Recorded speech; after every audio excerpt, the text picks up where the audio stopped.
नमस्कार, ताजा अपडेट के साथ मैं हूं आपके साथ अशोक वर्मा। आप देख रहे हैं टीवी20 न्यूज। आइए शुरुआत करते हैं तमाम क्षेत्रों की विशेष खबरें। बने रहिए हमारे साथ। लखनऊ में पत्रकारों और उनके परिवार का चल रहे टीकाकरण कैंप का सीएम योगी ने निरीक्षण किया है। उन्होंने कहा है कि प्रधानमंत्री नरेंद्र मोदी का प्रयास है कि देश का कोई भी नागरिक, चाहे वो पत्रकार हो या आम नागरिक, कोरोना वैक्सीन से वंचित न रह सके। हर शख्स को इसकी डोज मिलनी चाहिए। बता दें कि कोरोना वायरस की रोकथाम के लिए चल रहे टीकाकरण की जानकारी लेने मंगलवार को मुख्यमंत्री योगी आदित्यनाथ सूचना एवं जनसंपर्क कार्यालय में पहुंचे। यहां पर पत्रकारों और उनके परिवार के लोगों का टीका लगाया जा रहा है। योगी आदित्यनाथ पंजीकरण काउंटर पर गए और वहां पर इसके इंतजाम को देखा। उन्होंने कहा कि प्रधानमंत्री नरेंद्र मोदी का प्रयास है कि देश का कोई भी नागरिक कोरोना वैक्सीन से वंचित न रह सके। उन्होंने कहा कि हमारा भी प्रयास है कि उत्तर प्रदेश के हर शख्स को इसकी डोज मिले। इस बड़े अभियान में हमको वैक्सीन की वेस्टेज को बचाना होगा। हमारा प्रयास रहे कि हम इसकी एक भी बूंद बर्बाद ना होने दें। उन्होंने इस दौरान अधिकारियों को निर्देश दिया कि कोरोना की रोकथाम के लिए लगाई जा रही वैक्सीन की बर्बादी जीरो की जाए और इसका प्रचार भी कराएं, जिससे वैक्सीन की बर्बादी को रोका जा सके। मुख्यमंत्री ने यहाँ चिकित्सकों से कहा कि वह वैक्सीन का अधिक से अधिक उपयोग करें और लोगों को भी इसके प्रति जागरूक करें।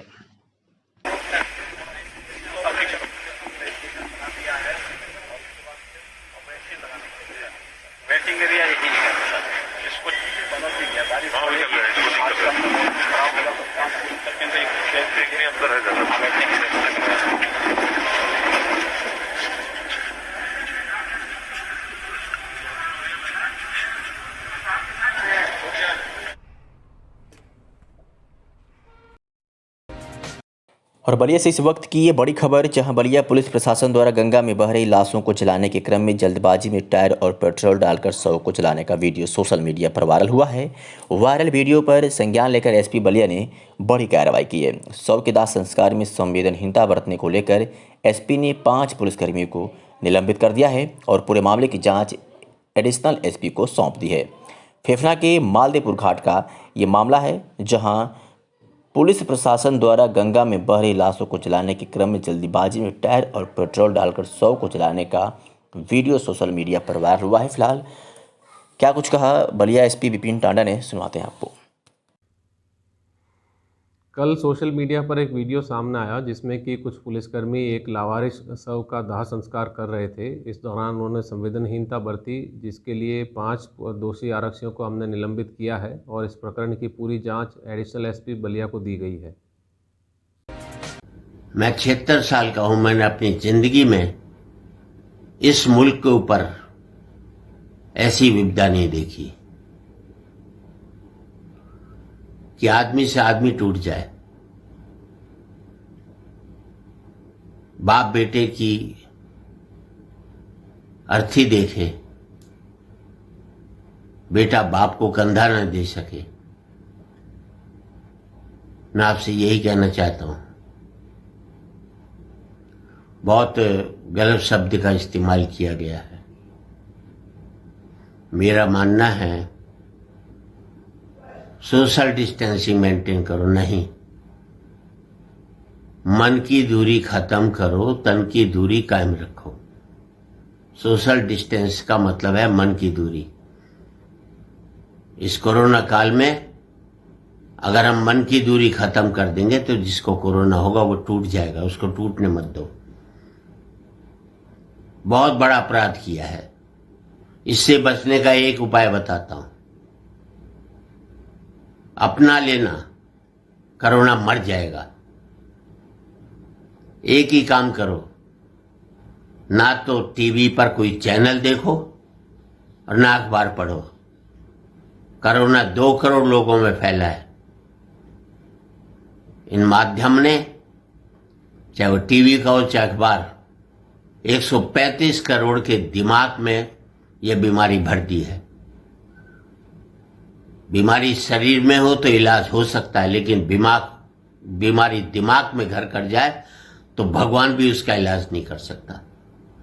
इसका एक इलाज है, ये जो जहर फैला रहे हैं, बीमारी फैला रहे हैं, ये आतंक फैला रहे हैं, ये नहीं बताते कि कोरोना से पिछली लहर में सिर्फ 2% लोगों की मृत्यु हुई थी और इस बार बड़ी लहर है, लेकिन मृत्यु जो हुई है, कल की खबर थी, 1.3% लोगों की मृत्यु हुई है। मृत्यु कम हुई है और इससे ज्यादा मृत्यु हर एक बीमारी में होती है।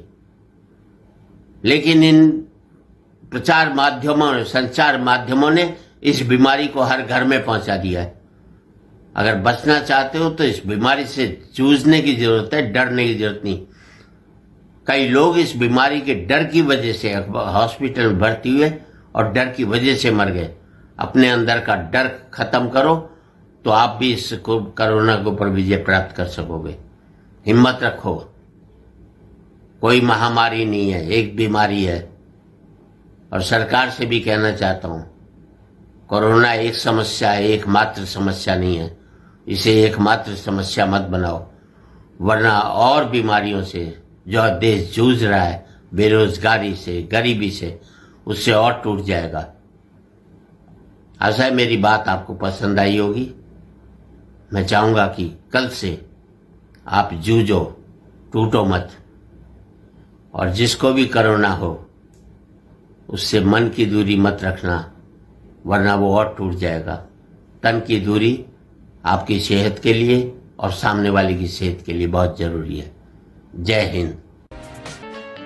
विशाल सेठ, जिला पंचायत सदस्य परशुरामपुर, आजमगढ़ की तरफ से आप सभी जिला पंचायत वासियों को हार्दिक बधाई एवं शुभकामनाएं। मैं विशाल सेठ, नवनिर्वाचित जिला पंचायत सदस्य परशुरामपुर, समस्त क्षेत्रवासियों एवं ग्रामवासियों को हृदय तल से आभार व्यक्त करता हूं।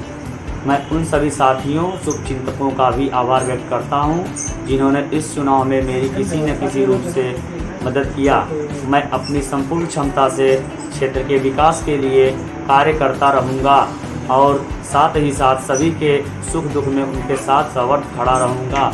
धन्यवाद। जिला पंचायत सदस्य परशुरामपुर विशाल सेठ। आजमगढ़ जनपद में पुलिस अधीक्षक सुधीर कुमार सिंह के निर्देश पर जनपद में अपराधियों पर नियंत्रण हेतु चलाए जा रहे अभियान के तहत आज जनपद की जैनपुर पुलिस और निजामाबाद पुलिस ने 2 अभियुक्तों को गिरफ्तार करने में बड़ी सफलता हासिल की है। आपको बता दें कि थाना जैनपुर की पुलिस ने पॉक्सो एक्ट के वांछित अभियुक्त को गिरफ्तार किया है, तो उसके साथ ही थाना निजामाबाद की पुलिस ने भी अवैध असला व कारतूस के साथ एक अभियुक्त को गिरफ्तार करने में बड़ी सफलता हासिल की है।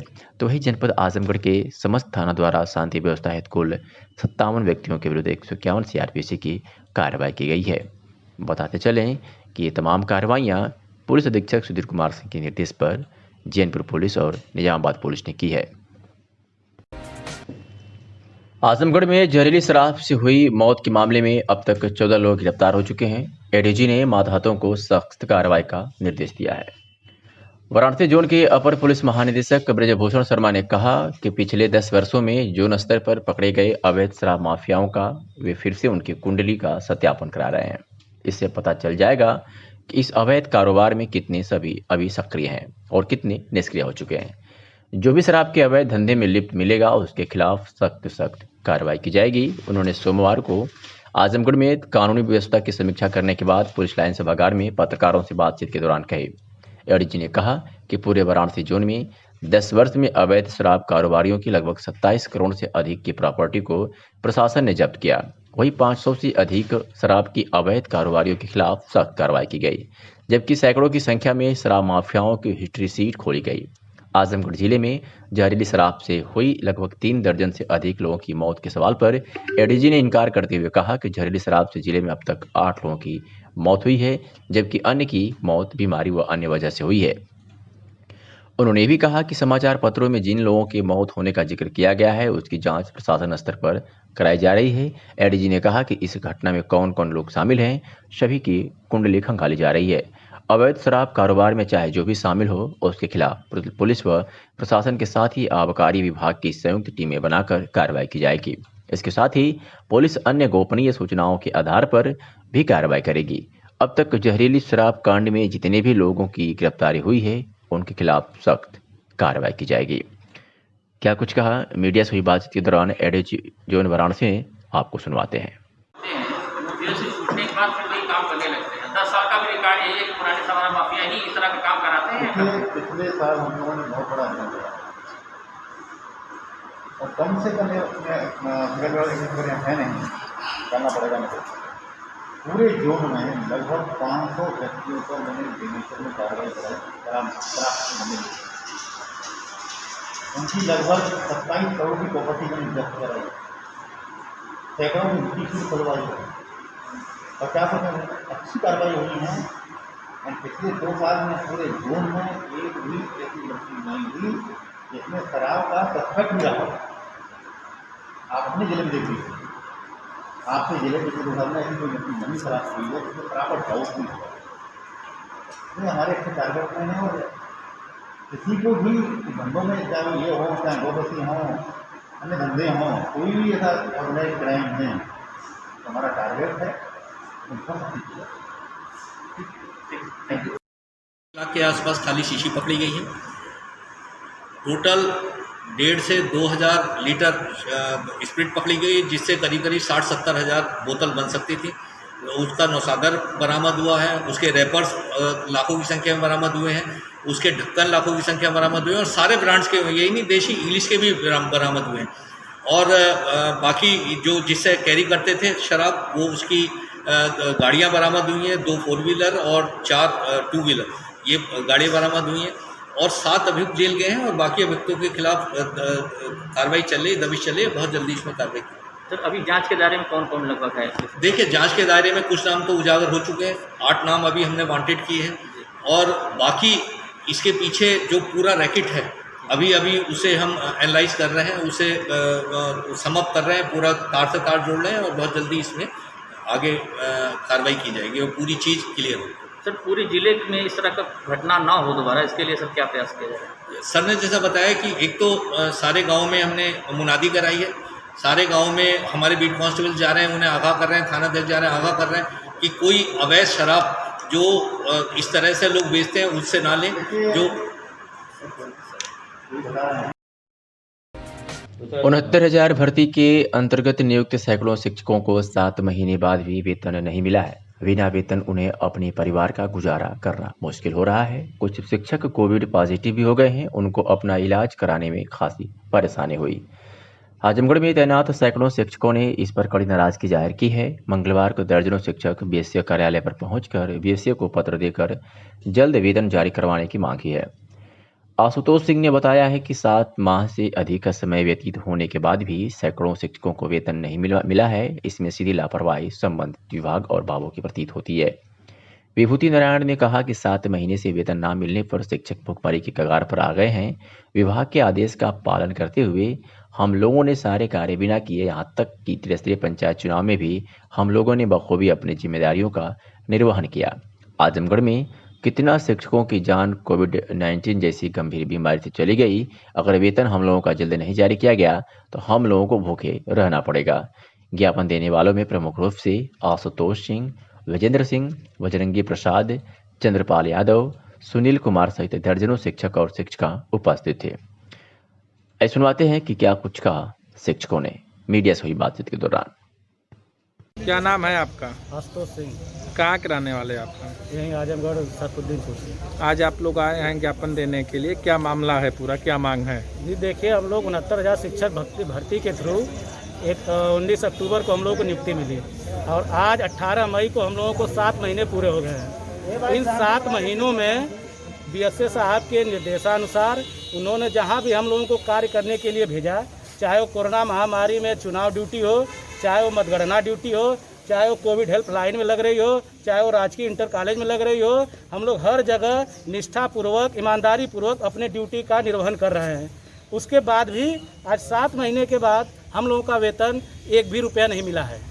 इसके पीछे जिम्मेदारी प्रशासनिक है।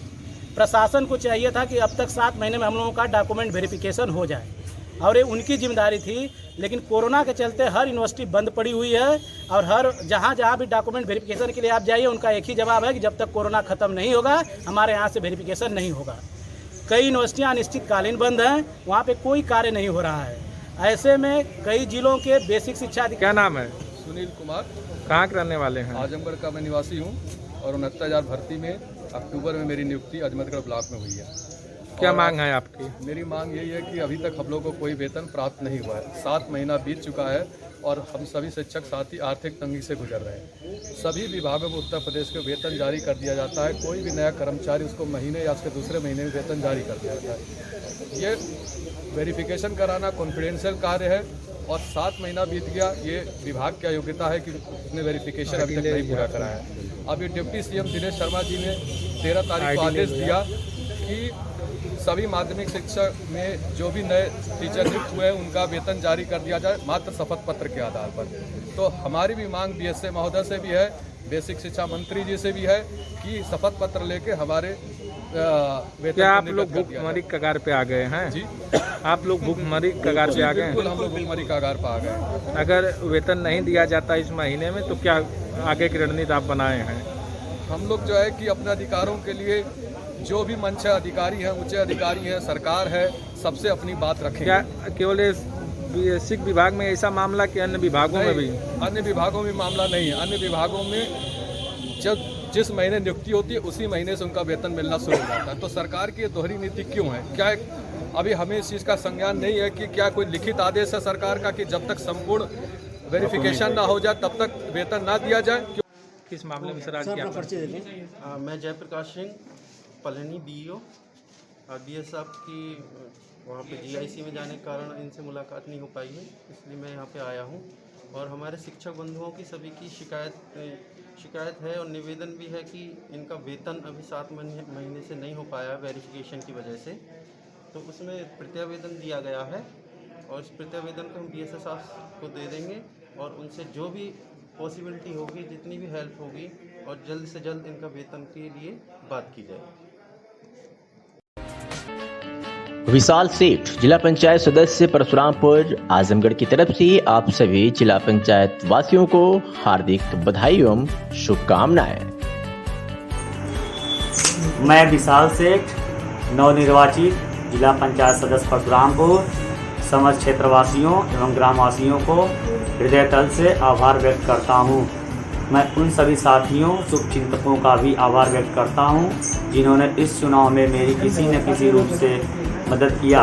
मैं अपनी संपूर्ण क्षमता से क्षेत्र के विकास के लिए कार्य करता रहूँगा और साथ ही साथ सभी के सुख दुख में उनके साथ सवर्त खड़ा रहूँगा। धन्यवाद। जिला पंचायत सदस्य परशुरामपुर विशाल सेठ।